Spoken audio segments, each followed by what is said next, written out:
You're here to see how to own the sky. Part 1. Fundamentals for flight. Fundamentals for flight. This is the way that I, as a coach, start with everybody. So the fundamentals for flight were exactly that. What are you here for? What's your what is your purpose? What are you most passionate about? How in the world are you best designed to bring all that out into the world? You know, in this brief 100-year vacation called life, what the fuck is it all for? What are we doing here? And so if we haven't started to actually do some of the work to answer some of those fundamental questions, then how the hell are we going to start doing anything else? Maybe you won't know for a little while still, but if you can become intimately curious about what it is that you were gifted, that just by being born, just by what draws your attention and lights you up on a regular basis, let's start there and start to build a life there. Now, once you've got those fundamentals down, life is good. That's good enough.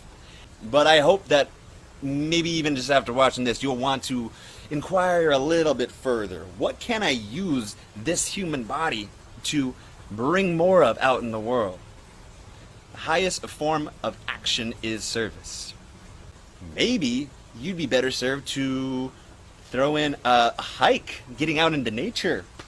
So how are we going to ground the concepts into the sky? We cannot know any of our sustainable purposes. We cannot develop the ongoing fitness program, relationships, work, like what is your career? All of this doesn't matter if this is not on board. Spoiler alert. Owning the sky starts with mindfulness. Owning the sky ends with mindfulness. One of my favorite quotes about meditation comes from Jon Kabat-Zinn, and it says, the real mindfulness happens between meditations.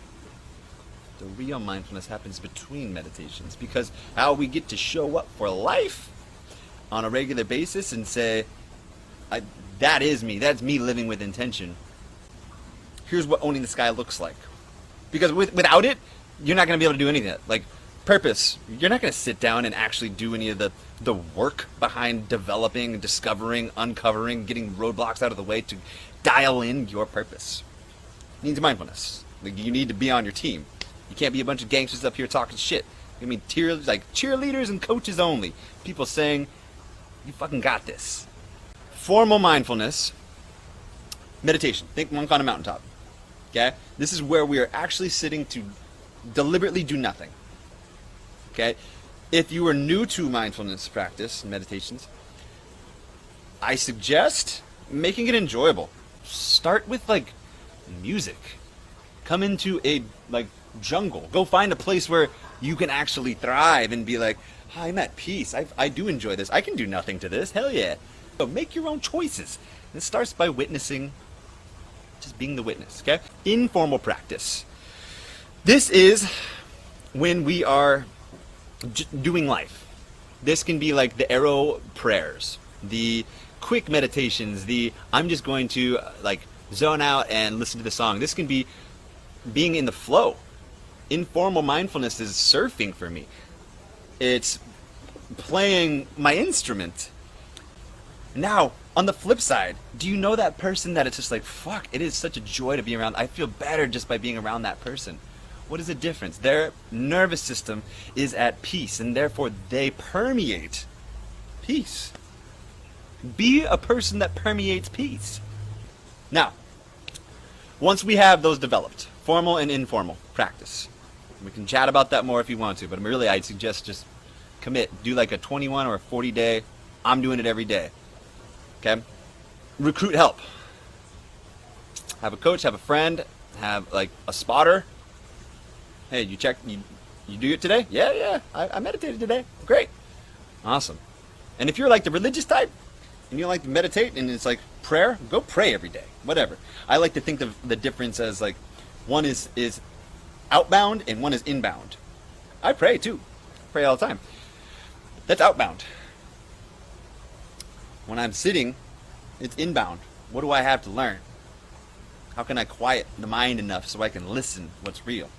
Then go through again your life blueprint that really helps you establish your passion, your purpose. And then go back through your fitness program and really hone in something that is going to serve you long term, mindfully. Okay? And then that secret sauce to make it sustainable and long lasting, and why we have coaching programs for any type of person, is because the goals, the plan, and the community are what's going to help you continue to own the sky forever, through the ages. Where are you going? And when you get there, have you established the next goal yet? Literally just got off a call with fellow coach, another legend, Richie, who he talked about this. But before I met him, it was Plateau City. Why'd you hire me? Because I get on these plateaus and I don't know how to get off.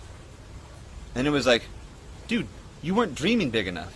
You didn't have a big enough goal, and then by the time you hit that goal, you weren't set up with the next one yet. So it's like, well, I made it to this goal, and now I'm cozy. Plan. Once you got the goal, is it a dream, or do you actually have a step-by-step process for it?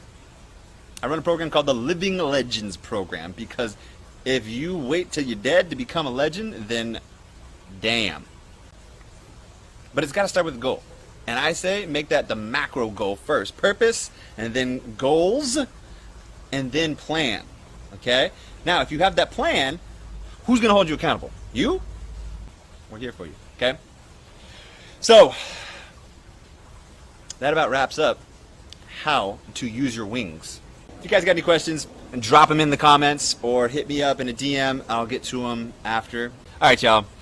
Hopefully you enjoyed any and all of that. Take away some gems. I would love to hear about them. If you would like to take it further and hear about what we got going on, how you can be a part of it, reach out.